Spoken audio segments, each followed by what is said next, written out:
Lesson 12, please show me your glory. This takes us straight into Exodus, chapters 33 and 34, and it drops us right into a really, really tense moment in the story. Yeah, absolutely. It's immediately following the whole golden calf disaster. That context is just so vital, isn't it, for understanding everything that happens next? It really is.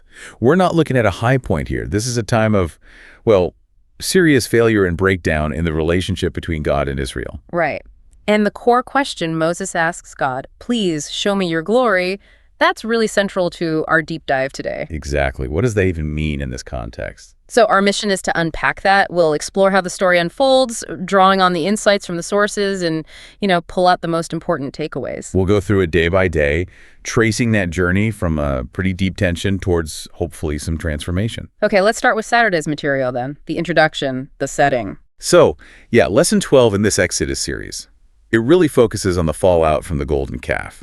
The sources really hammer home this failure, the people's rebellion, while Moses was up on Mount Sinai. And the consequences were immediate and severe. Oh, definitely. God's initial reaction, laid out in Exodus 33, verses 1-3, it's dramatic. God tells Moses, basically, okay, take these people, leave, head for the promised land. But there's a huge but. Massive but. God explicitly says he will not go with them himself. And the reason he gives is, well, it's pretty chilling. It is. He says, and I'm paraphrasing slightly, I won't go, because if I did, I might destroy you on the way because you are such a stiff-necked people. Wow. And what's fascinating, the sources point out, is that God's holiness, his very nature, becomes a danger to them because of their rebellion. It's not like an arbitrary punishment. Exactly. It's presented as the natural consequence. Absolute purity, encountering deep impurity and rebellion. His presence, the very thing they desperately need, is actually withdrawn because their sin makes it perilous for them. That is a sobering thought. God's presence itself becoming a danger. So how do the people react when they hear this news? Well, Exodus 33, verses 4-6, describe their reaction. And it's one of clear humility, distress, really. What did they do? The text says they mourned, and they took off their jewelry, their ornaments. The sources see this as a visible sign. Maybe repentance, maybe mourning, maybe just showing they're humbled and they understand the seriousness of God's warning. It's a physical act reflecting that internal shock, realizing just how bad things are. Exactly. The shock of God withdrawing his presence. Okay, so the people are shaken. God has pulled back his immediate presence from the camp. What's next in Sunday's material? Sunday looks at the tent of meeting. That's in Exodus 33, verses 7-11. And Moses takes this really significant symbolic action here. What does he do? He sets up the tent of meeting, but crucially, outside the camp. Some distance from the camp, the text says. And the sources really highlight this distance. It's a physical, visible sign of God's temporary withdrawal from being right there, in the heart of their community. A powerful visual of the relational gap their actions created. So it's like saying, because of our sin, God isn't dwelling right here among us now, but you can still seek him out there, outside. Precisely. Yeah. It's a place set apart for meeting God, but it's intentionally not integrated into the daily life within the camp anymore. It really underscores the brokenness. But even with this communal distance, the text says something amazing about Moses' relationship with God. It does. Even in this difficult moment, it emphasizes Moses' incredibly unique, intimate connection. It's as God spoke with Moses face to face as a man speaks with his friend. Wow. Even now. Yes. Even within this narrative of failure and distance for everyone else, that detail highlights the depth and trust in Moses' personal connection with God. And what about the rest of the Israelites while this is happening? The material notes they're watching. From a distance, they stand at the entrances of their own tents, and they see the pillar of cloud, that visible sign of God's presence, descend and stand at the entrance of Moses' tent of meeting. So they're observers. They're observers, witnessing this connection Moses has, but they're not directly part of this intimate conversation. It reinforces Moses' unique role as the mediator, which is absolutely crucial at this point of separation. That really sets the scene. We've got the tension of God's withdrawal, the people's distress, and Moses, the one person who still has this incredible access. Now, Monday. This is where Moses makes that incredibly bold request. Exodus 33.12-23. Yeah, this is where Moses really leans into that unique relationship he has. He doesn't just, accept God's initial statement and walk away. He engages God directly. How does he start? He starts by reminding God about the impossible task he's been given, basically saying, look, you've told me to lead these people, but you haven't actually told me who you're sending with me. Right, especially after God just said he wouldn't go. Exactly. He's saying, you told me to lead, but not how or with whom. It's a direct challenge almost. And then he pivots, doesn't he? He reminds God of his connection to these people. He does. He emphasizes, remember, these people are yours. Consider that this nation is your people. He's appealing to God's own commitment, his identity bound up with Israel. That's powerful intercession, appealing to God's character and promises, not the people's merits. Which, let's be honest, were pretty non-existent at that moment. Right. And God's response to this appeal is, well, it's remarkable. It really is. It shows the power of Moses' intercession and maybe God's own desire for this relationship to be restored. In Exodus 33, verses 14 and 17, God gives this incredible reassurance. What does he say? He promises, my presence will go with you, and I will give you rest. And later he adds, I will do this thing that you have asked, for you have found favor in my sight, and I know you by name. I know you by name. Wow. Yeah, the sources call that a lovely line. It emphasizes that deeply personal affirmation of God's relationship specifically with Moses. And this is the turning point in the story. God relents.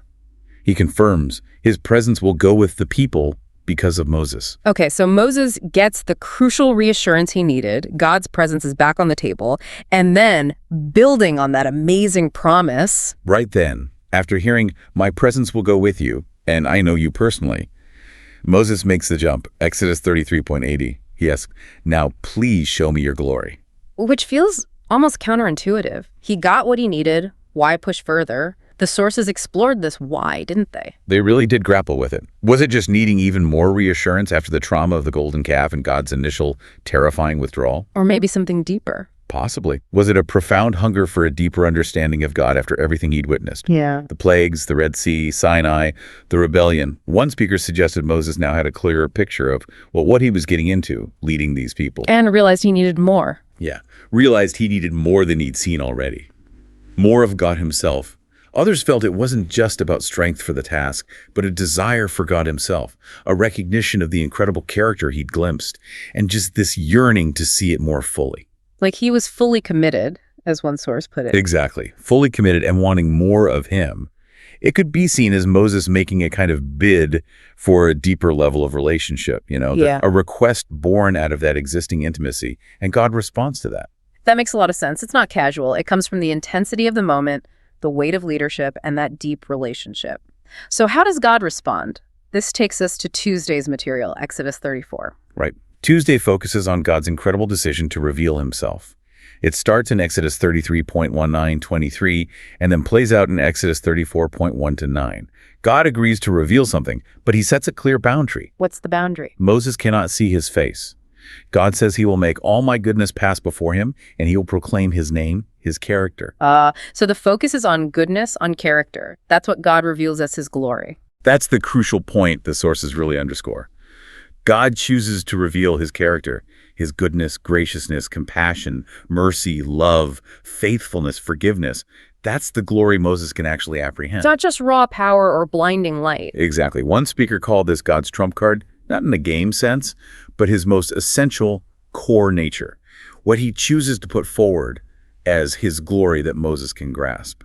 It's a fundamental insight. God's glory isn't just power.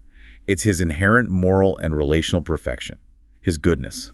Before this happens, though, God gives Moses some instructions about the covenant, right? Yes, that's important too. In Exodus 34.1-5, God tells Moses, get 2 new stone tablets like the first ones, replacing the ones Moses smashed in anger after the golden calf. Which is significant in itself. Hugely significant.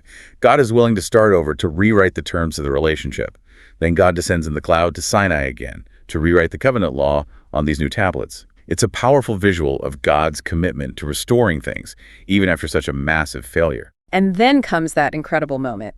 Exodus 34.6-7, God's self-proclamation. This is, it's arguably the central passage for understanding God's nature as he reveals it here. Maybe one of the most important self-descriptions in the whole Old Testament. What does he say? God declares himself, the Lord, a God merciful and gracious, slow to anger and abounding in steadfast love and faithfulness, keeping steadfast love for thousands, forgiving iniquity and transgression and sin. Wow. leading with mercy and grace. Exactly. The sources highlight the order and the emphasis. Mercy, grace, patience, love, faithfulness. That's his primary declaration of who he is right here, right now, to Moses and Israel. It's breathtaking. But there's a balance, isn't there? There is. He continues, but who will by no means clear the guilty? So there's infinite grace, but also unwavering justice. Sin has consequences. The guilty aren't just ignored. But the overwhelming emphasis, the first thing he says about himself, is his abounding love and mercy. How does Moses react to hearing God declare himself like this, revealing his core character? Exodus 34:8-9 shows his immediate profound response. He instantly bows down, worships, falls to the ground. And then Echoing his earlier intercession, he pleads with God again for the people. He asks God to go with them, acknowledging they are stiff-necked, and crucially, he asks, pardon our iniquity and our sin. our sin, not their sin. Exactly. The sources point that out as a key leadership quality. Moses identifies with the people's sin. He doesn't stand apart as the good leader judging the bad people. He includes himself in their need for pardon. He stands in solidarity. That shows incredible humility, especially after seeing God's glory. It really does. And empathy likely born from understanding the very character of mercy and grace God just revealed. Okay, moving into Wednesday. The covenant is renewed in Exodus 34:128. Yes, God responds to Moses' heartfelt plea. He agrees to make a new covenant, and the text says he makes it explicitly with Moses on behalf of the nation. So how do the sources frame this renewed covenant? They see it as God laying out the terms for moving forward, establishing a renewed framework for their relationship and the journey into the promised land. So it's not just handing over the 10 Commandments again. It's more than that. It reinforces God's commitment to lead them despite everything. But it definitely comes with specific conditions, warnings about idolatry, about mixing with pagan practices in the land they're going to. It requires commitment and obedience from Moses and through him from the people. It's a covenant based on God's revealed character and their renewed commitment. Exactly, moving forward together. And Moses spends another long stretch of time with God on the mountain. He does. Exodus 34:28 says another 40 days and nights, just like the first time.